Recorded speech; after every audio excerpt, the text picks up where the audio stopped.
어느 시인은 인생의 또 다른 이름이 수고하고 무거운 짐진 자 이렇게 얘기했습니다.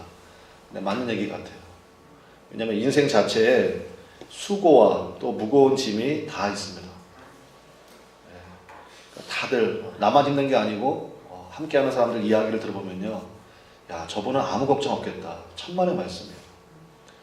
그분하고 앉아서 진솔한 얘기를 듣다 보면요, 겉으로는 표시나지 않았던 그러한 상처와 아픔들, 또 말할 수 없이 힘든 그러한 짐들이 다 있다는 것입니다. 그러므로 서로 위로하고 서로의 짐을 덜어주어야 될 터인데, 이 사람들이 얼마나 강팍하고 또 얼마나 어리석은지요, 다른 사람을 함부로 대합니다. 안 그래도 힘든데 거기다가 말 그대로 상처에 소금 뿌리는 것처럼 더 수고하게 만들고 더 무거운 짐을 짊어지게 만드는 그러한 일들을 하게 된다는 것입니다. 참 사람들이 강팍하고 어리석어요. 여러분 가끔 택배 물건 받아보시면 그 물건 그 상자 안에 깨지기 쉬운 물건이 들어있을 수 있잖아요. 그러면 겉에다가 반드시 표시를 해줍니다. 그렇죠? 뭐 유리잔 같은 거 해놓고 이렇게 깨지는 표시 해놓고, 그리고 깨지기 쉬움, 조심해서 다뤄주세요. 뭐 이렇게 표시를 해놓는다고요. 여러분 물건도 깨질까봐 그렇게 소중히 다루는데, 하물며 하나님의 형상을 따라 지음받은 이 사람의 마음, 우리의 마음을 함부로 다루고 아무렇게나 얘기하고, 그리고 기껏 한다는 얘기가 나는 뒤끝 없다고. 아니 너야 뒤끝이 없지만 받은 사람은 그것 때문에 몇 날 며칠 아파하는데, 그건 안 되는 거거든요. 따라서 성숙한 믿음은 어떤 믿음이냐? 우리 한번 따라하겠습니다. 마음을 소중히 다룰 줄 안다. 네, 내 마음도요 소중하게 다룰 줄 알아요. 그러니까 자기 마음에 진짜 세상에 온갖 쓰레기들이 많이 있잖아요. 그러니까 그런 것들을 함부로 담지 않는다고요. 내 안에 들어오게 하질 않아요. 그리고 내 마음이 소중한 만큼 다른 사람의 마음도 소중하다는 것을 인정하고 참 성숙한 모습으로 다가가게 된다는 것입니다. 제가 화면에 말씀 하나 준비해 놨는데요, 한번 보겠습니다. 이게 베드로전서 3장에 있는 말씀인데, 베드로전서 3장에 보면 특별히 남편과 아내에게 주시는 말씀이 있습니다. 근데 보면 아내에게 주시는 말씀은 6절이나 돼요. 6절. 아내들아 남편을 이렇게 대해야 된다. 우리 6절이나 되는데, 남편들에게는 딱 한 절입니다. 그 얘기는 무슨 얘기냐? 남자들이 좀 단순하잖아요. 그 남자들 기억도 잘 못하니까 남자들은 요것만 하면 된다. 근데 여자분들은 신경 쓰는 게 되게 많잖아요. 그러니까 아마 이제 여자분들은 들을 수 있는 말씀의 그릇이 크니까 그렇게 얘기한 것 같고, 남자들은 뭘 알아요. 그죠? 저도 남자지만 잘 모르거든요. 그러니까 이거나 잘해라. 이제 그런 말씀인 것 같은데, 어쨌든 자 3장 7절 말씀인데 제가 한번 읽어드릴게요. 여러분들은 눈으로 따라 읽으시고, 남편들아 이와 같이 지식을 따라 너희 아내와 동거하고, 그 다음이 중요합니다. 그 다음 다 같이 시작. 그를 더 연약한 그릇이요 또 생명의 은혜를 함께 이어받을 자로 알아 귀히 여기라. 네, 거기까지. 그는 무슨 그릇이에요? 연약한 그릇. 깨지기 쉽다는 거예요. 그러니까 여러분 남자들이 참 이거 정신 똑바로 차야 됩니다. 그 아내한테 함부로 대하면 안 되거든요. 그래서 연약한 그릇이요. 그러니까 여러분 남편들을 전도를 해야 되겠어요? 하지 말아야 되겠어요? 해서 이런 말을 좀 듣게 해야 될 거 아니에요. 이런 말을 좀 듣게 해야지. 연약한 그릇이요 또 생명의 은혜를 이어받을 자로 알아 어떻게 여기라? 귀히 여기라. 귀히 여기라. 그 다음 보세요. 이는 너희 기도가 막히지 아니하게 하려 함이라. 그게 무슨 얘기냐? 관계가 깨져버리면 영적 생활도 반드시 문제가 생긴다는 거예요. 영적 생활도 반드시 문제가 생긴다. 그래서 뭐가 안 된다? 기도가 안 된다. 기도가 안 된다. 그래서 연약한 그릇이구나. 귀히 여기다가 이 원래 뜻이요 깨지기 쉽다 이런 뜻이 있어요. 깨지기 쉽다. 그래서 귀하게 여기는 그런 모습이 반드시 있어야 된다는 것입니다. 그래서 그 관계가 원활하면, 특별히 부부 관계가 원활하면요, 기도뿐만이 아니라 하나님 앞에 예배 드릴 때도 은혜가 되고요. 기도는 응답은 말할 것도 없고, 그런데 내 주변에 있는 사람들과 비단 남편과 아내의 관계뿐만 아니라 가까운 이웃일 수도 있고 친구일 수도 있고 그 관계가 다 깨져버리면요, 반드시 영적 생활에도 문제가 생기게 된다는 것입니다. 그래서 오늘 하나님께서 우리에게 주시는 이 약속, 예수님이 우리에게 주시는 약속, 내가 너희를 쉬게 하리라. 여러분 좋아요, 안 좋아요? 너무 좋잖아요. 그래서 예수님의 약속이 뭐냐? 우리에게 쉼을 주신대요. 얼마나 좋습니까? 쉼을 주신다는데. 근데 오늘 말씀해 보니까 세 가지로 예수님이 방법을 얘기해 주셨어요. 이 안식을 주신다는데 이 안식을 어떻게 주시느냐? 세 가지인데요. 첫 번째는 우리 한번 따라하겠습니다. 예수님에게로 오라. 첫 번째는 무조건 예수님에게로 오라는 것입니다. 28절인데요. 28절 말씀 보니까 이렇게 되어 있죠. 수고하고 무거운 짐진 자들아 다 내게로 오라. 내가 너희를 쉬게 하리라. 아멘. 여러분 이 말씀에서 가장 중요한 한 단어를 고르라 하면 여러분은 어떤 단어를 고르시겠어요? 제 생각에는요, 이 말씀에서 제일 중요한 가장 핵심이 되는 한 단어는 다 오라는 거예요. 다 오라. 예외 없이 다 오라는 것입니다. 다 내게로 오라. 예수님의 마음이 이렇다고요. 너는 이랬으니까 안 되고 너는 이랬으니까 안 되고 그게 아니라 다 오라는 것입니다. 여러분 이 주님의 초청에 우리가 응답할 수 있게 되기를 바랍니다. 그래서 다 오라는 거예요. 너 힘들잖아. 너 아프잖아. 너 과거에 이런 어려움이 있었잖아. 지금도 당하고 있는 이런 힘듦이 있잖아. 예수님에게 오시면 예수님께서 쉬게 해주신대요. 해결해 주신다는 것입니다. 역사해 주신다는 약속이에요. 그러므로 교회는요, 문턱이 낮아야 돼요. 다 오실 수 있도록. 누구든지 오실 수 있도록. 그러한 믿음. 제가 화요일하고 목요일에 우리 초등학교 아이들 영어를 가르치잖아요. 우리 킹스 영어학교에서 이제 영어를 가르치고 있는데 초등학교 4학년 여자아이가 있습니다. 이제 저하고 많이 친해졌어요.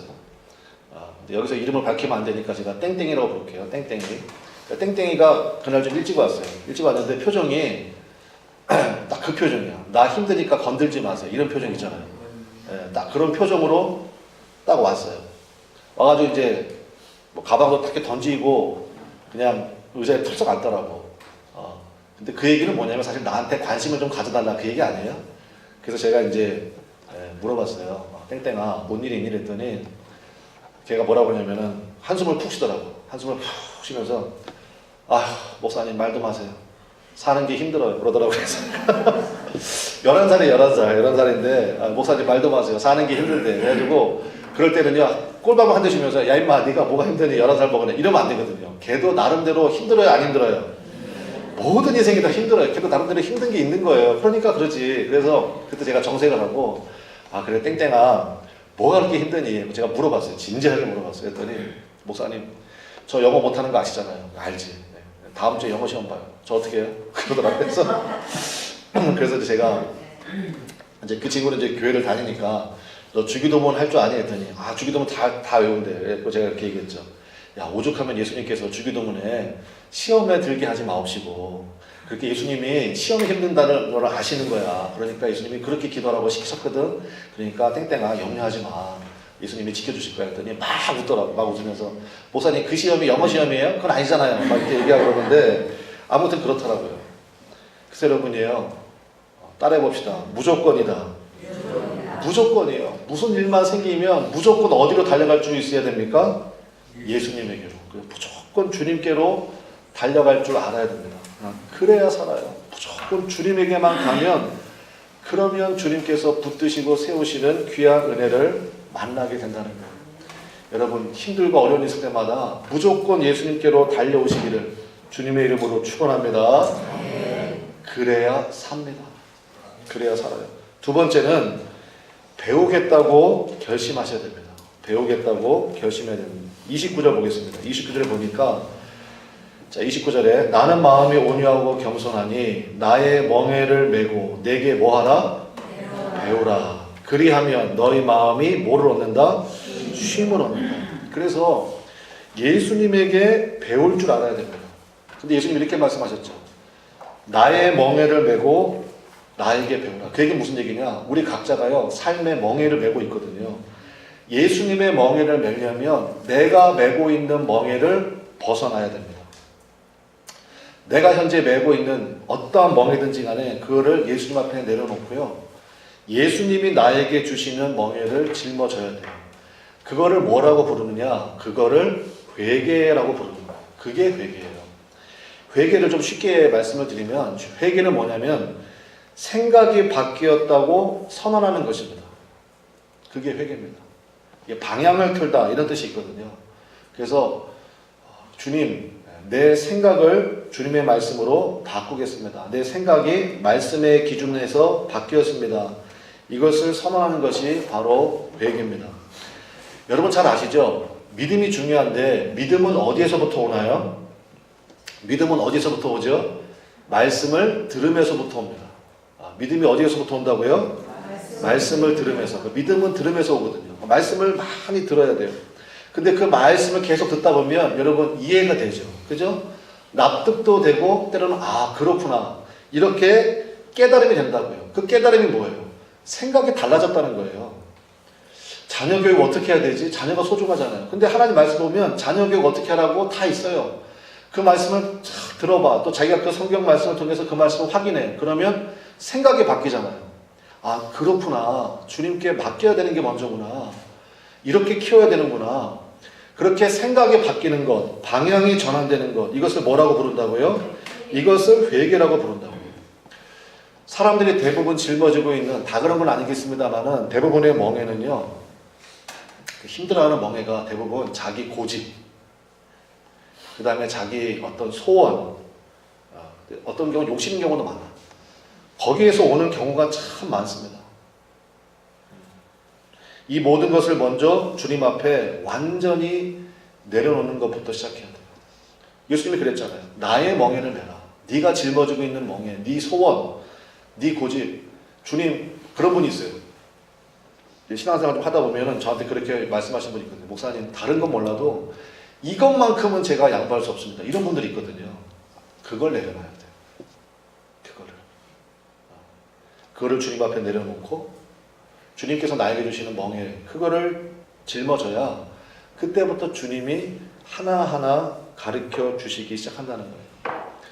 여러분, 제품이 고장나면, 어떤 사용하는 물건이 고장나면 AS를 받잖아요. 그 제품을 만든 공장에 가서 AS를 맡깁니다. 그런데요, 요즘 보면 고장난 사람들이 너무 많아요. 고장난 사람들. 감정이 고장나 있고요. 생활 습관이 고장나 있어요. 고장나 있다는 것은 어떻게 하느냐? 인간관계 속에서요, 소통을 못합니다. 아니, 무슨 말을 못하겠어요, 말을. 무슨 말을 하면 이거를 이렇게 알아듣고 저렇게 곡해서 듣고 자기 마음대로 해석하고. 그게 왜 그러냐? 고장난 거예요. 그러니까 소통이 안 된다 그러면 고장난 거예요. 내 안에 예수 믿는 사람은 한번 따라해 봅시다. 은혜 충만, 기쁨 충만, 감사 충만. 한번 생각해 보세요. 내 안에 은혜가 충만하고 기쁨이 충만하고 감사가 충만하면 사람들이 나를 좋아하게 쎄시하겠어요. 좋아요. 그 사람 주변에 사람들이 많이 모여요. 그런데 내 안에 막 짜증 충만하고 불평 충만하고 원망 충만하고 그러면 내 입에서요 절대로 선한 말이 안 나갑니다. 가시가 나가요. 가시가. 그러면 자기 스스로 자가 진단하는 거예요. 지금 내 안에 은혜가 없구나. 내가 지금 고장나 있구나. 그래서 예수님이 오라고 하시는 거예요. 오라고. 왜냐? 우리를 만드신 분이 누굽니까? 하나님이시잖아요. 우리의 제조 공장이 하나님이시잖아요. made by God이잖아요. 그러니까 하나님께로 가는 거예요. 하나님 외에는 이 문제를 해결하실 수 있는 분이 없어요. 그래서 예수님이 배우라고 말씀하시는 겁니다. 여러분, 배움이라는 것은 뭐냐면 두 가지가 있어야 되거든요. 학습과 실천이 있어요. 그렇잖아요? 제가 운동을 좋아하니까 운동을 좀 배워봤습니다. 탁구도 배워보고 수영도 배워봤는데 가면은 강사 선생님이 가르쳐줘요. 방법을. 그렇잖아요? 이렇게 해야 됩니다. 숨은 이렇게 하셔야 됩니다. 그 다음에 탁구 칠 때 팔은 이렇게 흔들어야 됩니다. 다 가르쳐 주시거든요. 그게 학습이잖아요. 그것을 내가 뭘 해야 됩니까? 혼자서 연습을 해야 돼요. 실천을 해야 된다고요. 그래야 배우는 거잖아요. 신앙생활도 마찬가지입니다. 열심히 배워야 돼요.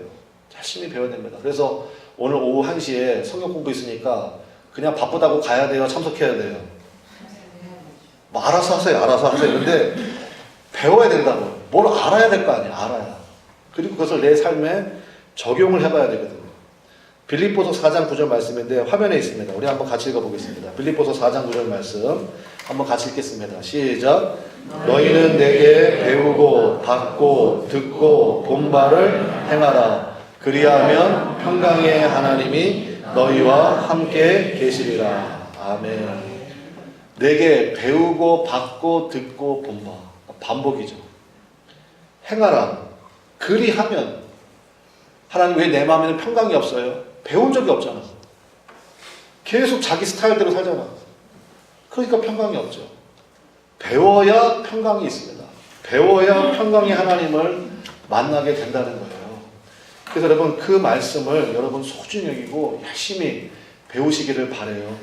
오늘 25절 말씀에 보니까 예수님이 이렇게 말씀하셨어요. 25절에 예수님이 뭐라고 말씀하셨냐면은 천지의 주제이신 아버지여 이것을 지혜롭고 쓸기 있는 자들에게는 숨기시고 무슨 얘기입니까? 내가 다 알아. 내가 똑똑해. 내가 경험 많아. 이런 사람들에게는 숨겼다는 거예요. 그 얘기 무슨 얘기냐? 그 사람들은 배우려고 안 해요. 누구에게 나타내셨다고요? 어린아이들에게 나타내심을 감사하나이다. 그 어린아이의 특징이 뭔데요? 영접하는 마음이에요. 영접하는 마음. 그래서 어린아이들은 아직도 산타크로스가 있는 줄 알잖아요. 그죠? 산타크로스 할아버지가 언제 와? 뭐 이런 거. 왜? 엄마 아빠가 그렇게 얘기해 줬으니까. 영접하는 마음이거든요. 영접하는 마음. 바로 그 마음이에요. 어린아이의 유약함이나 어린아이의 유치함을 얘기하는 게 아니라 어린아이가 부모가 얘기하면 그것을 그대로 받아들이는 마음, 영접하는 마음. 그 마음이 있어야 된다는 것입니다. 그 마음. 그래서 여러분 주님에게 오셔서 나의 멍에를 내려놓고 예수님의 멍에를 짊어지고 열심히 뭐 해야 된다? 배워야 된다는 거예요. 그래야 우리 마음이 쉼을 얻게 된다는 거예요. 마지막 세 번째는 안식을 얻기 위해서 마지막 세 번째는 공동체의 힘을 의지해야 된다는 것입니다. 무슨 힘을 의지해요? 공동체의 힘을. 왜냐하면 마귀는요 고립시키는 전략을 씁니다. 고립시켜요. 마귀는. 세상에 나 혼자 버려진 것 같은 느낌을 갖게 만들고 나만 불쌍하게 보이도록 만듭니다. 그래서 내가 피해자라는 거예요. 내가 항상 자기중심적이에요. 내가 피해자라는 거예요. 내 주변의 사람들 다 내 마음 모른대. 그래가지고 완전히 고립무원이에요. 고립무원. 그러니까 소통도 안 되고요. 막 승질만 내고 막 그러는 거예요. 마귀에게 걸려있는 거예요. 마귀에게 딱 그 코가 걸려있는 겁니다. 그래서 여러분 그러한 문제를 극복하는 방법이 뭐냐? 공동체 안으로 들어와야 돼요. 공동체 안으로. 그래서 친밀감을 회복하기 시작해야 됩니다. 그 구체적인 방법이 뭐냐면요. 먼저는 예수님께 입술의 고백을 드리십시오. 예수님께 뭐를 드리라고요? 입술의 고백. 그러니까 자주 입술로 주님밖에 없습니다. 주님밖에 없습니다. 예수님밖에 없어요. 예수님 저를 불쌍히 여겨주세요. 그리고 하나님 아버지 자주 부르세요. 내 안에 막 그런 옛날의 습성이 올라올 때마다 아버지 내 입술을 지켜주세요. 아버지 내 마음을 지켜주세요. 그렇게 예수님을 의지한다고 자꾸 고백하는 게 대단히 중요합니다. 그리고 교회잖아요. 교회의 중심은 누굽니까? 목사님입니까? 예수님입니까? 예수님이에요. 교회의 머리가 예수님이시거든요. 그러니까 예수님을 중심으로 우리가 모였잖아요. 여러분이 저 보러 온 게 아니잖아요. 그렇잖아요? 예수님께 예배하러 왔잖아요. 그러면 예수님을 중심으로 한 게 교회예요. 이 교회 공동체가 정말로 소중합니다. 그래서 이 교회 공동체 안에 녹아 들어가야 돼요. 이 교회 공동체 안에 여러분의 인품이나 여러분의 모든 것이 스며시 녹아 들어가야 됩니다. 녹아 들어가야 돼요. 그래서 여러분 교회 밖에는 구원이 없다는 얘기가 바로 그 얘기예요. 교회 공동체 안에 녹아 들어가야 돼요. 그 얘기는 무슨 얘기냐? 한 5가지 정도가 있어야 되는데 첫 번째는 교회 공동체 안에 녹아 들어간다는 건 뭐냐면 첫 번째는 용납하는 마음이 있어야 돼요. 용납하는 마음. 아까도 말씀드렸죠. 예수님이 다 오라고 그러셨잖아요. 예수님은 다 오라고 그러셨는데 그래서 교회 갔더니 너는 안 된대. 이러면 안 되거든요. 그래서 여러분, 우리 새생명교회 사랑하는 성도 여러분의 마음이 정말 태평양처럼 우주처럼 넓어지시기를 주님의 이름으로 간절히 축원합니다. 그 사람이 과거에 무슨 잘못을 했든 어떻게 살았든 그거는 예수님도 묻지 않는데 우리가 뭐라고 그거를 들춰냅니까? 그러면 안 돼요. 용납하는 거예요. 용납하는 거. 간음하다가 현장에서 잡혀온 여자가 있었습니다. 유대 율법에 하면요, 그 돌로 쳐서 죽여야 돼요. 근데 이제 이 바리새인과 서기관들이 그 여자를, 간음하다가 현장에서 잡힌 여자를 딱 데리고 와서 예수님을 시험하려고 예수님에게 물어봅니다. 모세의 율법에는 이 여자를 돌로 치라고 했는데 당신은 어떻게 하겠습니까? 이렇게 물어본다고. 그때 예수님이 뭐라고 그럽니까? 너희 중에 죄 없는 자가 먼저 돌로 쳐라. 다들 돌을 하나씩 들고 왔거든. 돌로 쳐 죽이려고. 막 씩씩거리고 있는데 예수님이 너희 중에 죄 없는 자가 먼저 돌로 쳐라. 아무도 못 치는 거예요. 그래서 전부 다 돌을 다 내려놓고 다 돌아갔어요. 예수님하고 이 여자하고 둘이만 남았습니다. 그때 예수님이 하신 말씀이 상당히 중요해요. 예수님이 뭐라고 했습니까? 죄송합니다. 이 어리석은 여자야. 너 어쩌다가 그 지경이 됐니? 인생을 왜 그따 지고 사니? 이렇게 얘기 안 하고 예수님이 뭐라고 말씀하셨냐면은 나도 너를 정죄하지 아니하노니. 그게 무슨 얘기예요? 너 죄 없다 이렇게 해주신 거예요. 나도 너를 정죄하지 아니하노니. 가서 다시는 죄를 짓지 말라. 그게 예수님의 마음이라고. 그런데 우리가 뭐라고 정죄를 합니까? 절대 안 되는 거예요. 그래서 용납해주는 마음, 이게 첫 번째고요. 두 번째는 한번 따라해 봅시다. 배워야 된다. 오늘 핵심이 이거니까 제가 자꾸 반복하는 거예요. 배워야 됩니다. 배워야 된다는 말은 무슨 얘기냐? 쉽게 얘기하면 혼날 줄 알아야 돼요. 용납해줬어요. 다시는 내치지 않을 거예요. 그 사람 그냥 우리 사람으로 인정해 준 거예요. 주님께서 불러주신 사람이니까 품고 갑니다. 그런데 옛날 습관이 나올 수 있잖아요. 그러면 그거를 계속 용납해 주는 게 아니라 가르쳐 줘야 되거든요. 그렇게 하면 안 됩니다. 하나님이 기뻐하지 않는 모습입니다. 그 말을 해줬을 때 그렇구나. 내가 잘못하고 있구나. 그리고 그거를 들을 줄 알아야 되거든요. 예수님이 그 단계를 말씀하신 게 있는데 어떤 사람이 잘못했어요. 그럼 예수님이 어떻게 하라고 말씀하시면 4단계가 있어요. 첫 번째는 개인적으로 가서 말을 하래요. 개인적으로 가서. 다른 사람한테 말 옮기는 거 아니에요. 지금 이게 문제가 되는데 이러시면 이거 주님이 기뻐하지 않은 모습이잖아요. 이렇게 안 하셨으면 좋겠습니다. 개인적으로 얘기해요. 근데 그 사람이 그 말을 듣고 돌이키면 다행인데 안 돌이켜. 그러면 이번에는 어떻게 하냐? 2-3명을 더 데리고 가요. 신실한 2-3명을 데리고 와서 증인을 세우는 거예요. 증인을. 그래서 그 일이 반복되지 않도록. 근데 또 그런다. 그러면 이제 교회에 말을 해요. 그럼 그게 무슨 얘기냐? 교회에서 목사님이 공식적으로 치리를 하라는 거예요. 그렇게 하면 안 됩니다. 하나님 믿는 사람은 그렇게 말하는 거 아닙니다. 그렇게 행동하는 거 아닙니다. 이렇게 공식적인 치리를 하는 거예요. 그러고 나서 회개하면 다행인데 그러고 나서 또 회개하지 않는다. 그러면 그 다음에 어떻게 하라고요? 이방인같이 여기라. 그게 뭐예요? 출교하라는 거예요. 출교. 내쫓아라. 교회에서 내쫓아라. 단계가 있습니다. 단계가. 그래서 누가 얘기하면요. 우리 권사님들 이상 되신 분들은, 권사님 이상 되신 분들은 책임이 있어요. 잘 모르는 분들을 정말 주님의 사랑을 가지고 가르쳐 주셔야 돼요. 예배 이렇게 드려야 된다. 행동 이렇게 해야 된다. 이렇게 하나하나씩. 그리고 잘 못하면 혼날 줄도 알아야 돼. 혼날 줄도 알아야죠. 당연한 거죠. 누가 뭐라 하면 팍 튀어 그냥. 네가 뭔데 나한테 그러냐고. 그러니까 인생이 그 모양인 거예요. 혼날 줄 알아야 돼. 혼날 줄 알아야 돼. 내가 잘못했구나. 저분이 나를 위해서 그렇게 말씀해 주신 거구나. 그게 바로 공동체에 녹아드는 모습이거든요. 녹아드는 모습이에요. 마지막이 아니고 세 번째는 뭐냐면 5가지가 그랬잖아요. 세 번째는 사과할 줄 알아야 돼요. 사과할 줄. 우리 한번 따라하겠습니다. 잘못했습니다. 용서해 주세요. 그게 정말 중요합니다. 그게 정말 중요해요. 내 마음 알지? 여러분 그딴 얘기 하지 마. 제발 좀 그런 얘기 좀 하지 마. 몰라요. 몰라. 가서 얘기하면 될 거 아니에요. 얘기하면 정말 제가 실수했네요. 제가 사실 마음은 그게 아니었는데 제가 잘 몰라서 그랬습니다. 용서해 주세요. 다음부터 안 그럴게요. 그리고 그 용서를 구하는 게 이게 정말로 소중해요. 미안하다고, 잘못했다고. 제가 알기로는 우리 교회 가운데 그렇게 사과했을 때 그걸 사과하러 가는 거야? 이런 분들 없어요. 다들 그래. 그래. 그럼 되지 뭐. 다 이렇게 토닥토닥 해주지 그럴 필요 없다고. 다들 목사 닮아가지고요. 얼마나 착한지 몰라요. 웃으라고요. 빨리 좀. 그래서 사과할 줄 알아야 돼요. 그리고 네 번째는 뭐냐? 칭찬할 줄 알아야 돼요. 칭찬할 줄 알아야 돼요. 누가 뭘 좀 하잖아요. 그러면 그거 눈 꼬셔가지고 그러는 게 아니라 너무너무 귀하다고, 잘했다고, 감사하다고. 오늘 최원희 성도님이 인절미 손수 만들어 오셨잖아요. 인절미 만드는 거 쉬워요? 어려워요?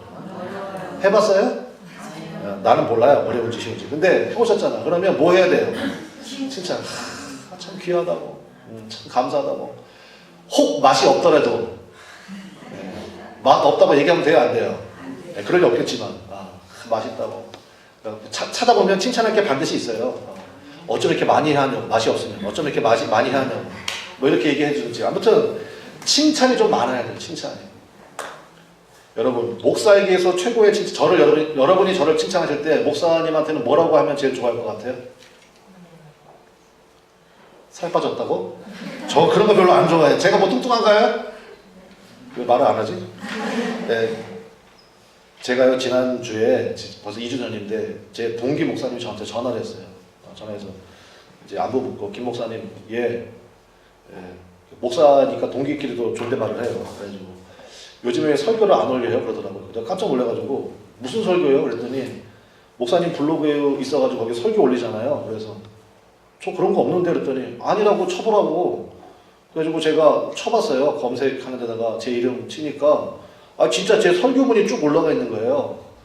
그래서 야 이게 뭔가 하고 봤더니 제가 이제 나중에 알았죠. 우리 이제 김찬일 권사님이 한 2년 정도 제 설교를 다 녹음을 했어요.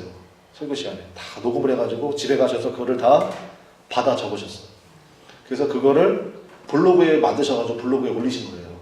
블로그에 올리신 거예요. 근데 이제 제가 이제 올해 작년부터 이제 동영상을 올리니까 이제 더 이상 안 하시. 저도 한번 들어가 봤어요. 들어가 봤더니 와, 진짜 제 설교문보다 더 잘 만들어 놓으셨더라고. 더 잘 만들어 놓으셨어요.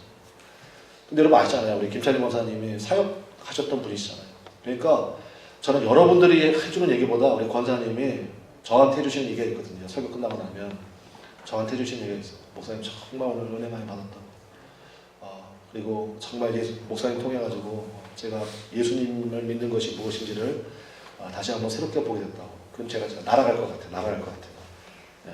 칭찬은 김 목사도 춤추게 한다. 내가 정말 춤추고 싶은데 정말 제가 그런 정말 감사함이 있어요. 감사함.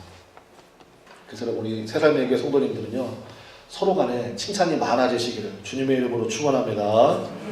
표현을 좀 많이 해주세요. 표현을 많이 해주시고 그 다음이 마지막으로 녹아들기 위해서는 정리해 봅시다. 용납해야 되고 배울 줄 알아야 되고 사과할 줄 알아야 되고 칭찬이 있어야 되고 마지막 5번째가 뭐냐? 배려할 줄 알아야 돼요. 배려심이 있어요. 배려심.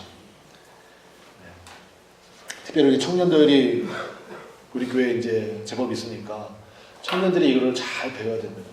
무엇보다도 인사 잘 하셔야 돼요. 인사 잘 해야 됩니다. 달려가서 인사해야 돼요. 그 집사님, 권사님, 성도님들 앞에 고개 팍 숙여서 인사할 줄 아는 거. 그거 상당히 소중해요. 진짜 여러분 인생길 열립니다. 인사만 잘해도 인생길 열려요. 믿습니까? 진짜예요, 진짜. 감사만 잘해봐도요, 인생길이 열려요. 그분들이 가슴에 심어놨다가 도울려 있을 때 왕창 도와준다고. 그래서 배려해요. 가끔 예배 끝나고 나면 우리 청년들이 여기서 막 이렇게 악기 막 연주합니다. 뭐 피아노 치면 피아노 치고, 첼로 하면 첼로 하고, 또 뭐 드럼 하는 뭐 드럼 막 하고, 뭐 그거 나쁘지 않아요. 그런데 이제 어린 나이가 아니니까 생각을 해야 돼요. 왜냐면 니들끼리만 있는 게 아니잖아. 이렇게 얘기하면 안 되죠. 우리 성도님들만 계신 게 아니잖아요. 청년들만 있는 게 아니니까. 왜냐면 저쪽에서는 어른들이 식사하고 계시고 이야기 나누고 계신데 여기서 그냥 쿵쿵쿵쿵 해버리면은 어른들이 서로 얘기를 못 알아들어요. 서로 귀가 안 좋으시거든. 그러니까 잘 못 알아들어요.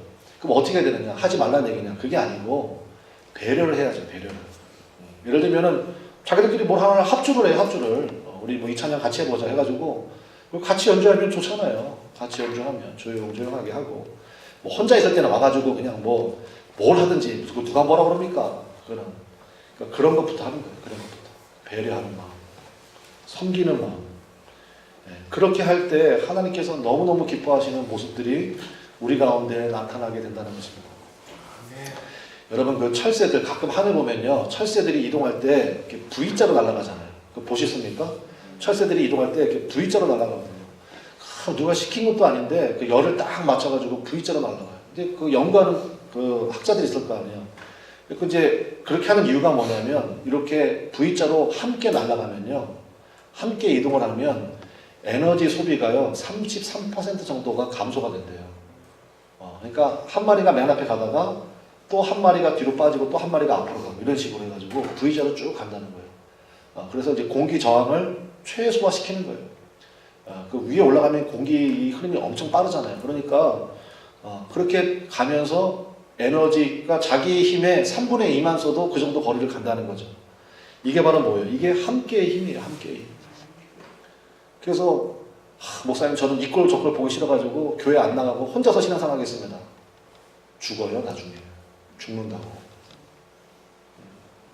절대로 그렇게 하는 거 아니에요. 그래서 하나님 앞에서 녹아드는 믿음의 모습입니다. 제가 지난주에 그 시를 하나 보게 되었습니다. 그 분갈이라는 시인데요. 우리 화면에 있습니다. 한번 보실까요? 분갈이라는 시인데 이제 전영관이라는 시인이 쓴 시인데 저는 이 시가 너무너무 좋더라고요. 이 시가 제가 좀 좋은 목소리는 아니지만 제가 신앙송을 좀 해드릴게요. 한번 들어보세요.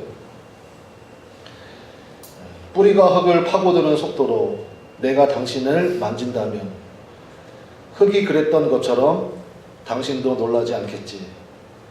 느리지만 한번 움켜쥐면 죽어도 놓지 않는 사람.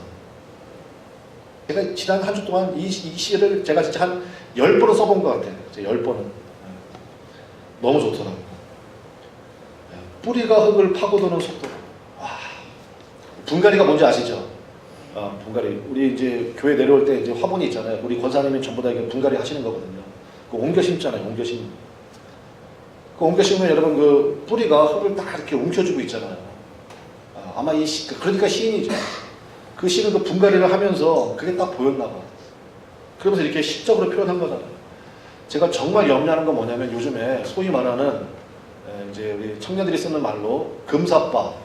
금사빠가 무슨 뜻인지 아세요? 그래요. 금방 사랑에 빠져버려. 그것도 뭐 십사빠 이렇게도 부르더라고. 쉽게 사랑에 빠져버리고. 금사빠, 십사빠 이렇게 부른대요. 그게 무슨 얘기냐면요. 이런 거예요. 그냥 딱 봐. 남자 여자가 만났어. 근데 사귈래? 그래. 그리고 사겨. 그러면서 지들끼리 뭐 뽀뽀도 하고 뭐도 하고 다 해. 그러다가 뭐가 틀려버렸어. 그만 만나자. 그래. 그게 뭐예요 그게 도대체. 그러니까 난장판이 되는 거예요. 난장판이. 난장판이 되는 거예요. 아니 그게요 뭐 어렸을 때는 그렇다고 쳐. 나이 먹어도 그런다. 나이 먹어도. 고장나 있기 때문에 그래요. 자기 기분에 좋으면 해버렸다가 조금만 수틀리면 그저 뭐 잡아먹을 듯이 막 이렇게 되고. 한번 따라해보세요. 뿌리가 흙을 파고드는 속도로. 그죠? 진중함이 있어요. 진중함. 신중함이. 신중함이. 예수 믿는 사람은요 철저히 준비하는 사람이거든요. 하나님이 얼마나 준비를 철저히 하시고 오죽하면 여호와 이레 하나님 그러겠어요. 준비하신 하나님, 예비하신 하나님 그런 뜻이에요. 그 예수님을 믿고 따르고 예수님께 배워야 되는 거예요. 배워야 돼요. 다 배우는 거예요. 그러면 말 한마디도요 그 사람이 말하면요 울림이 와요. 울림이 온다고. 그렇게 좀 깊이가 깊어지시기를 주님의 이름으로 간절히 축원합니다. 그런 은혜가 있어야 돼요. 그래요. 그래야 사람이 좀 묵직하고 그래야 주님께서 그 사람에게 뭘 맡기시는 거예요. 아침 다르고 저녁 다르고 조변 섞게 하고 이랬다 그러고 저랬다 그러고 안 된다는 거예요. 인간관계는요 사람과 사람의 만남은 정말 이 시인이 말한 것처럼 뿌리가 흙을 파고드는 것처럼 해야 돼요. 천천히 가는 거예요. 그래야 나중에 그 뿌리가 흙을 한 움큼 딱 쥐고 있잖아요. 안 나요. 어떠한 고통 가운데 어려움 가운데요. 그대로 품고 간다고. 그래야 거기서 영양분들 얻고 생명이 꽃피기 시작하는 거예요. 그래야 거기서 싹이 나고 꽃이 피고 열매가 맺히는 거 아니에요? 그래야 된다고. 그래야 된다고. 그 은혜가 있어요. 여러분 깊어지시기를 주님의 이름으로 간절히 축원합니다. 깊어지세요. 주님과의 관계가 깊어지면 깊어질수록 내가 깊어져요. 내가 깊어진다. 말씀의 결론 맺겠습니다. 오늘 예수님께서 우리에게 평강의 길을 열어주셨습니다. 내가 너희를 쉬게 하리라. 이 말씀을 여러분이 꼭 확신하시고, 예수님이 뭐라고 말씀하셨습니까? 내 멍에는 쉽고 내 짐은 가벼우니라. 이렇게 말씀하셨거든요. 그게 무슨 얘기냐? 나와 함께하면 네가 지고 있는 멍에, 네가 감당하고 있는 그 짐, 예수님이 대신 감당해 주시겠다는 거예요. 믿습니까? 그러니까 되죠. 얼마나 감사한지. 예수님이 다 감당해 주신대잖아요. 그러므로 사랑하는 여러분, 모든 멍에를 내려놓고 이제부터 예수님께 배우고 예수님과 함께 하기를 날마다 소원하는 여러분 되시기를 바랍니다. 예수님께서 여러분의 짐을 감당해 주십니다. 그러니까 은혜고, 그러니까 감사한 거죠. 우리 그 은혜가 충만한 우리 모두가 되시기를 바랍니다. 우리 찬송 부르겠습니다.